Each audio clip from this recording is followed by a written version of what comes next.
Imaginen por un momento tenerlo todo.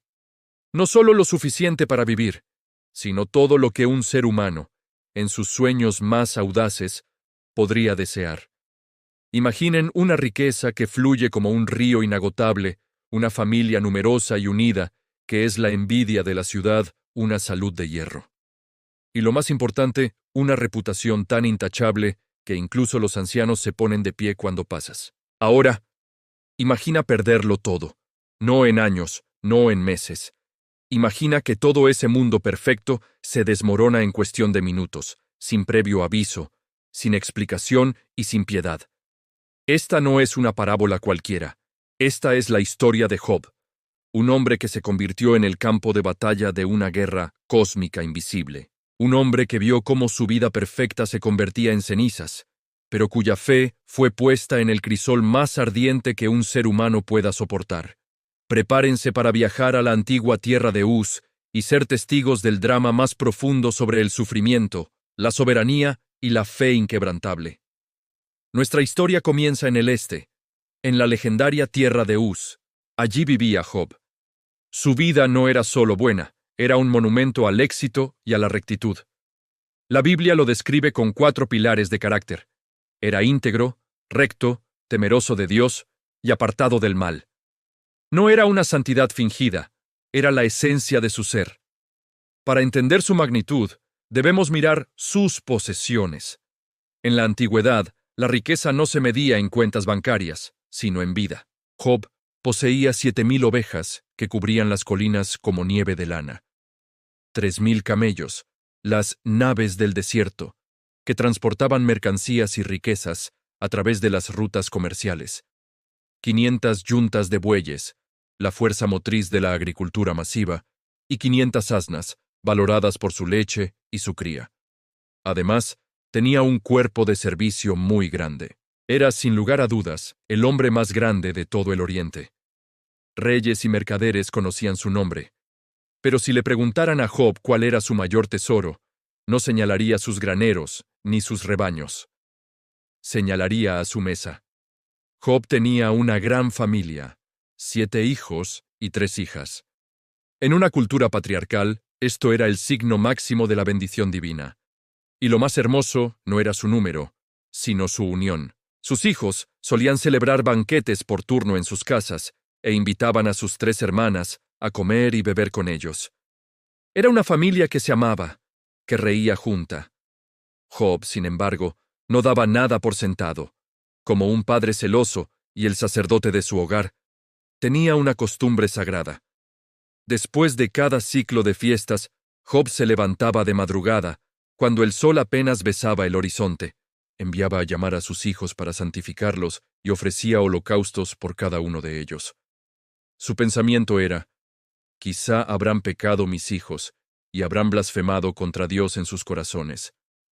Job no servía a Dios por conveniencia, le servía con un temor reverente, cuidando incluso los pensamientos ocultos de su familia. Su devoción era el muro que protegía su felicidad. Su vida parecía ser la prueba viviente de la teología de la retribución. Si eres bueno, Dios te bendice. Si eres malo, sufres. Job era el mejor, y por ende, era el más bendecido. Pero la historia de Job está a punto de destrozar esa ecuación simplista. Su verdadera jornada no es sobre cómo administrar la riqueza, sino sobre cómo sobrevivir cuando el cielo se queda en silencio. Mientras Job oraba por sus hijos en la tierra, sin que él lo supiera, su nombre estaba siendo pronunciado en las cortes del cielo. En el reino invisible, en una dimensión que nuestros ojos no pueden ver, estaba ocurriendo una asamblea real. Los hijos de Dios, los ángeles, se presentaron ante el Señor, pero entre ellos, como una sombra intrusa en medio de la luz, llegó también Satanás, el adversario. El diálogo que sigue es uno de los más fascinantes y aterradores de toda la Escritura. Dios, soberano y sin temor, se dirige al acusador. ¿De dónde vienes?, pregunta el Creador.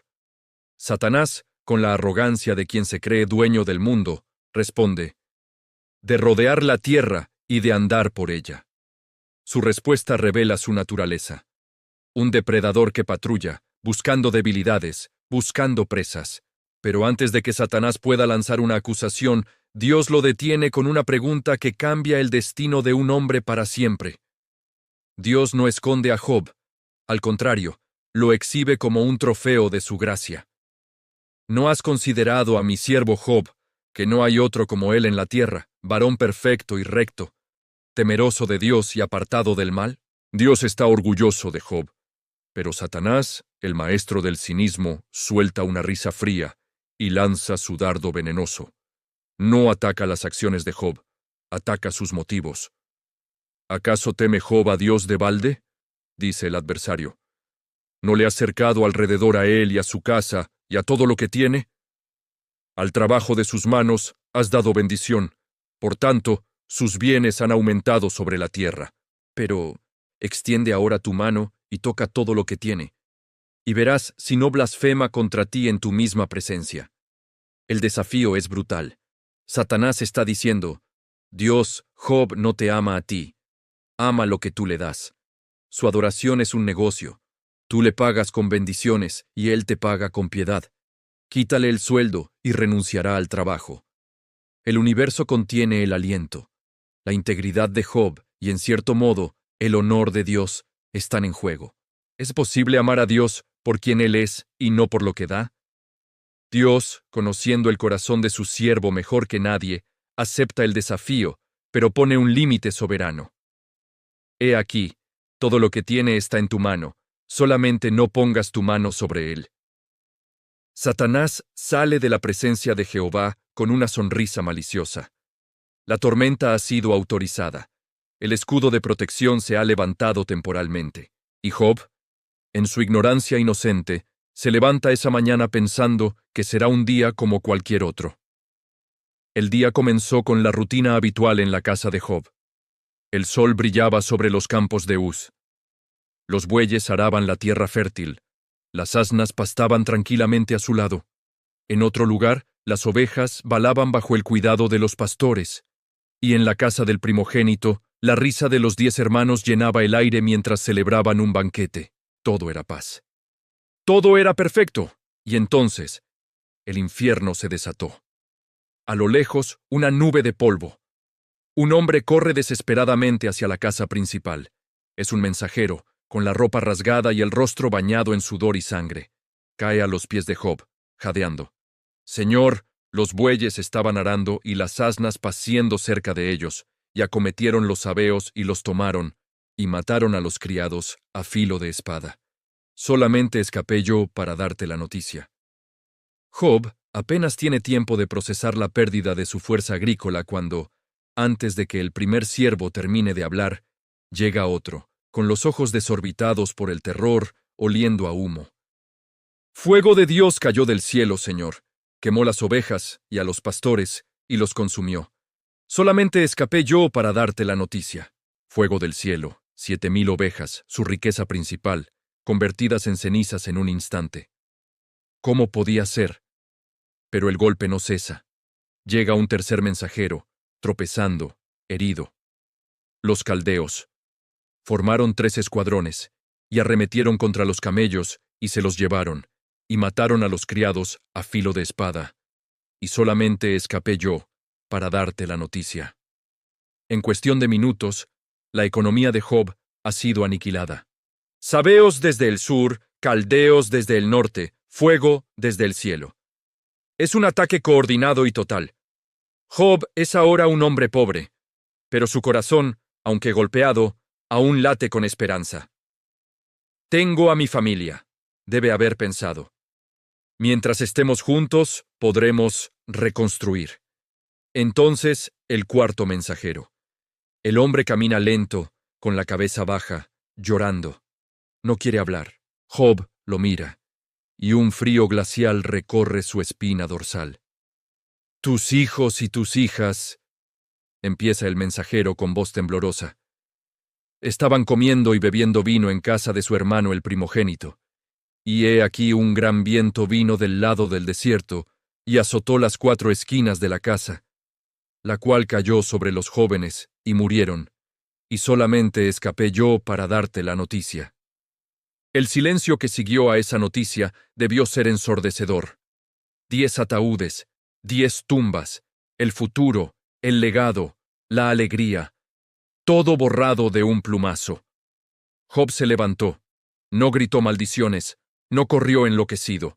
Con una dignidad desgarradora, rasgó su manto, señal de profundo duelo. Rasuró su cabeza, despojándose de su gloria. Y entonces hizo lo impensable. Se postró en tierra y adoró. Escuchen bien, no se postró para morir, se postró para adorar. De sus labios salieron las palabras que han sostenido a millones de sufrientes a lo largo de los siglos. Desnudo, salí del vientre de mi madre, y desnudo volveré allá.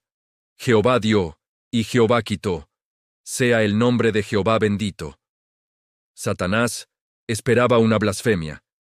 Job le dio una doxología. En todo esto no pecó Job, ni atribuyó a Dios despropósito alguno.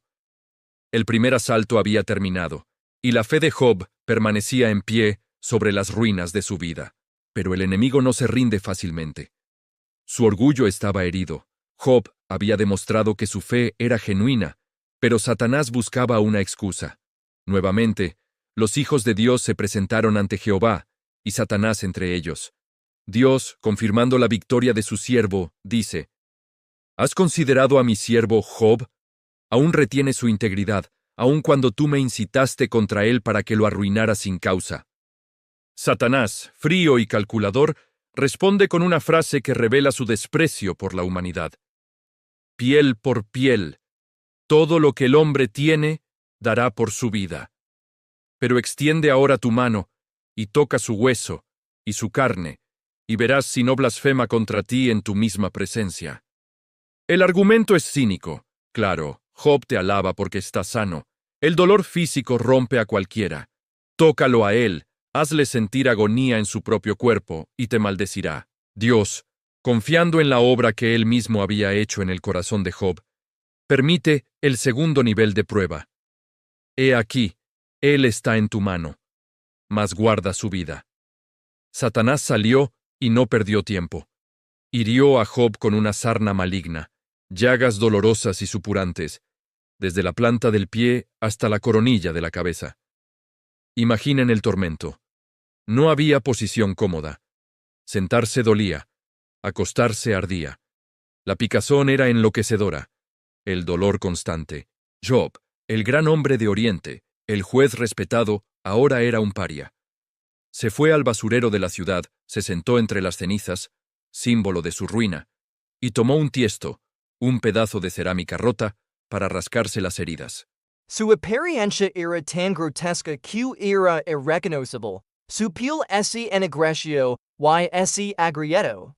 Tenía fiebre, pesadillas, y su aliento era repulsivo. Estaba solo, bueno, casi solo, su esposa estaba allí. Y debemos tener compasión de ella, ella también había perdido sus riquezas.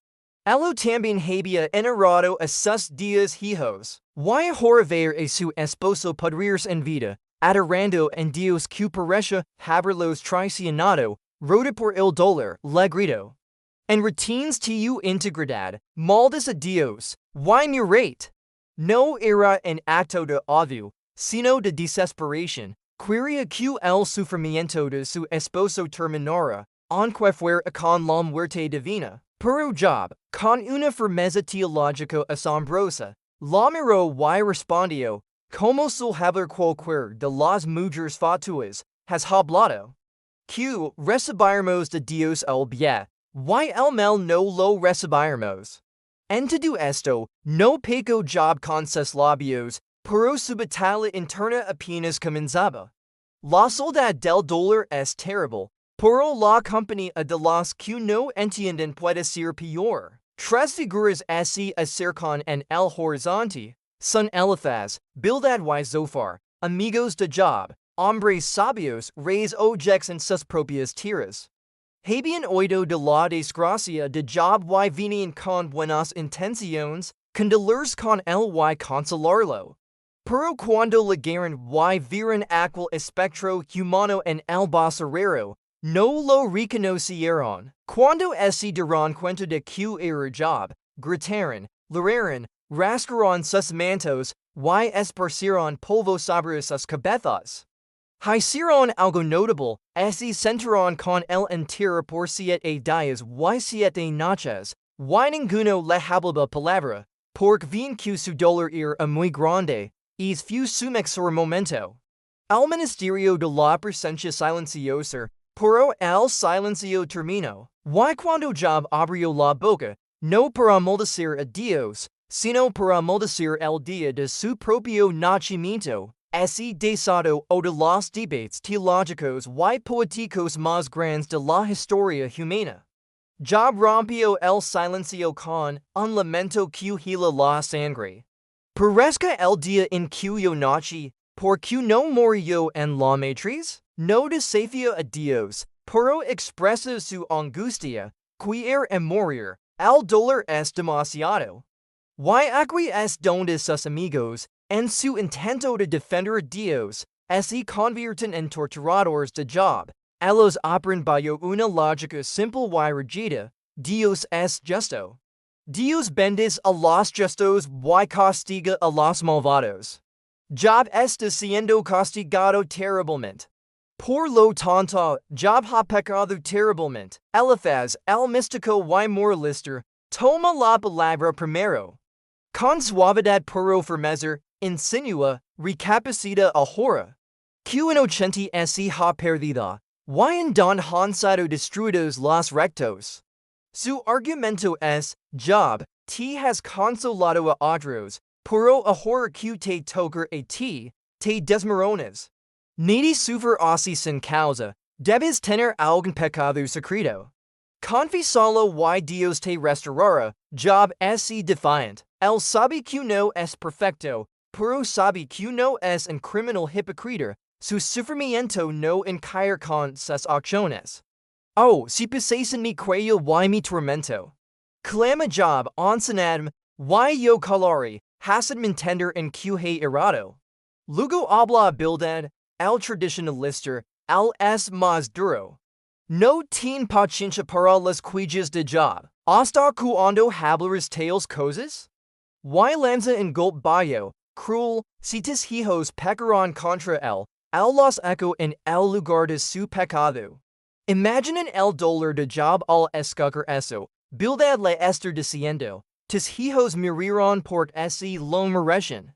Y te estás sufriendo por te lo mereces, Dios no tors el derecho. Job responde con una mezcla de fe y desesperación, reconoce la soberanía de Dios, pero no entiende su justicia en este caso. Aunque fuese yo justo, no respondería, antes habría de rogar a mi juez. Si yo fuese íntegro, tal vez él me condenaría.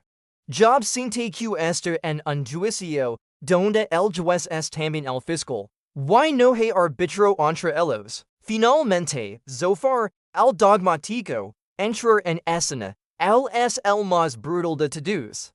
Las muchas palabras no han de tener respuesta? Sabe, pues, que Dios te ha castigado menos de lo que tu iniquidad merece. Zophar le dice, deberías estar agradecido de no estar peor. Arrepiéntete y deja de hablar tonterías, la soledad de Job es absoluta.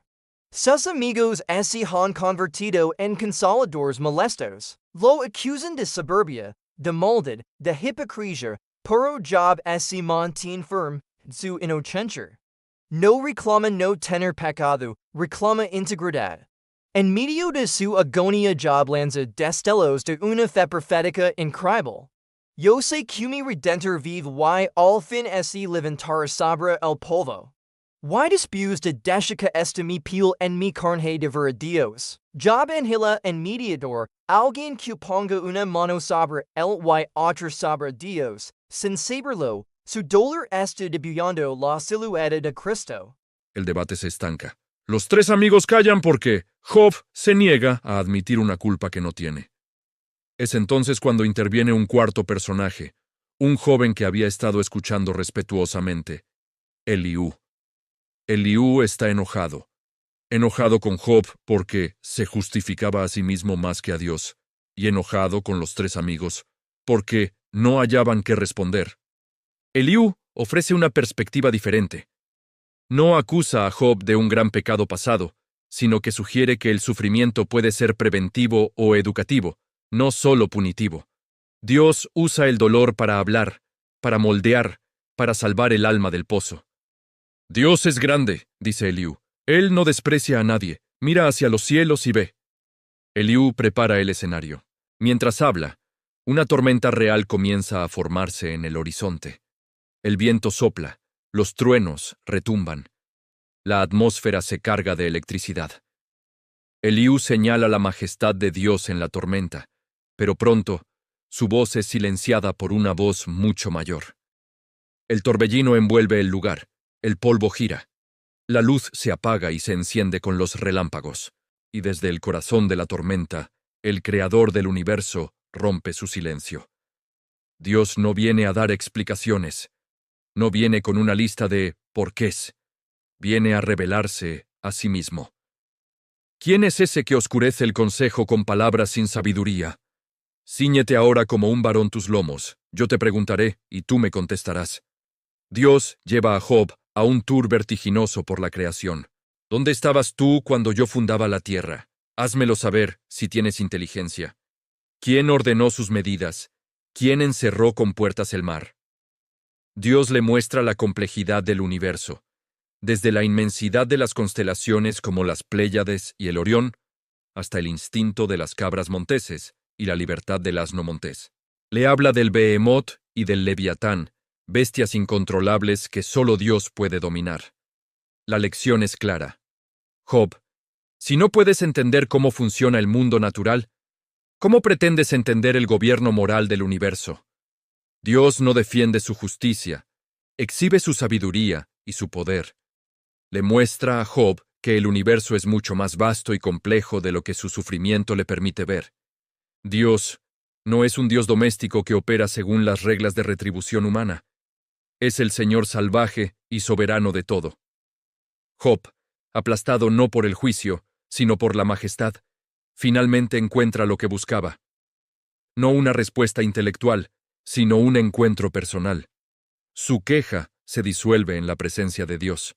Cubierto de polvo y ceniza, con el cuerpo aún enfermo, pero el alma sanada, Job susurra: Yo conozco que todo lo puedes, y que no hay pensamiento que se esconda de ti. Por tanto, yo hablaba lo que no entendía, cosas demasiado maravillosas para mí, que yo no comprendía. De oídas te había oído, mas ahora mis ojos te ven. Por tanto me aborrezco, y me arrepiento en polvo y ceniza. Job se rinde, no porque le hayan explicado la razón de su dolor, nunca se le dice sobre la apuesta con Satanás, sino porque ha visto a Dios, y eso le basta. Confiar en Dios es suficiente, incluso sin entender el plan. El drama llega a su desenlace. Dios se vuelve hacia los tres amigos, Elifaz, Bildad y Zofar. Su ira se enciende contra ellos. Aunque intentaron defender a Dios, lo hicieron tergiversando su carácter. Hablaron de Dios con arrogancia teológica, mientras Job hablaba con Dios desde la honestidad del dolor. Dios les ordena ofrecer un sacrificio. Pero hay una condición. Mi siervo Job orará por vosotros, porque de cierto a él atenderé, para no trataros con afrenta. Aquí está la ironía suprema. El hombre al que llamaron pecador es el único que puede interceder por ellos. Job, en su dolor, actúa como sacerdote para sus acusadores. Y en el momento en que Job ora por sus amigos, perdonándolos, liberándose de la amargura, en ese preciso momento, Dios cambia la cautividad de Job. La restauración es asombrosa. El Señor bendijo el postrer estado de Job más que el primero. La riqueza vuelve, duplicada, 14,000 ovejas, 6,000 camellos, 1,000 yuntas de bueyes, 1,000 asnas. Sus hermanos y conocidos, que lo habían abandonado, regresan con regalos y consuelo. Pero la bendición más tierna es la familia. Dios le concede otros 7 hijos y 3 hijas, y la Biblia se detiene para nombrar a las hijas: Jemima, paloma; Cesia, canela; y Keren Hapuk, cuerno de pintura o belleza. Se nos dice que no había mujeres tan hermosas en toda la tierra como las hijas de Job, y su padre, rompiendo las costumbres, les dio herencia entre sus hermanos. Job vivió 140 años más. Vivió para ver a sus hijos y a los hijos de sus hijos hasta la cuarta generación. Murió viejo y lleno de días, no como una víctima del destino, sino como un vencedor en la fe. La historia de Job atraviesa los milenios y llega hasta nosotros hoy como un faro en medio de nuestras propias tormentas. No es un libro fácil. No nos da una respuesta simple al problema del dolor. No nos dice por qué sufrimos específicamente. Pero nos dice quién está con nosotros en el sufrimiento. Nos enseña lecciones vitales. Dios está en control. Detrás del telón de nuestra realidad, Dios pone límites al mal. Satanás es un león, sí, pero es un león con correa, y la correa la sostiene Dios. La fe desinteresada. Job demostró que es posible amar a Dios por quien Él es, no por lo que nos da. La verdadera fe no es un contrato comercial, es una relación de confianza radical. El peligro de juzgar. Los amigos de Job nos advierten sobre la crueldad de las respuestas religiosas fáciles. No todo sufrimiento es castigo. A veces, el inocente sufre, y nuestro deber no es juzgar, sino acompañar. El encuentro es la respuesta. Al final, lo que sanó a Job no fue la restitución de sus bienes, sino la visión de Dios. Cuando vemos su grandeza, nuestros porqués se hacen pequeños ante su majestad. La restauración final. La historia de Job apunta a una realidad mayor. Dios es un Dios que restaura, a veces en esta vida y definitivamente en la venidera. El sufrimiento tiene fecha de caducidad. La gloria de Dios es eterna. La jornada de Job es un recordatorio brutal pero hermoso. Incluso cuando todo se desmorona, incluso cuando el cielo calla y la piel arde, Dios sigue siendo Dios. Y para aquellos que confían en Él a través de la tormenta, el final de la historia aún no ha sido escrito, y promete ser más glorioso que el principio.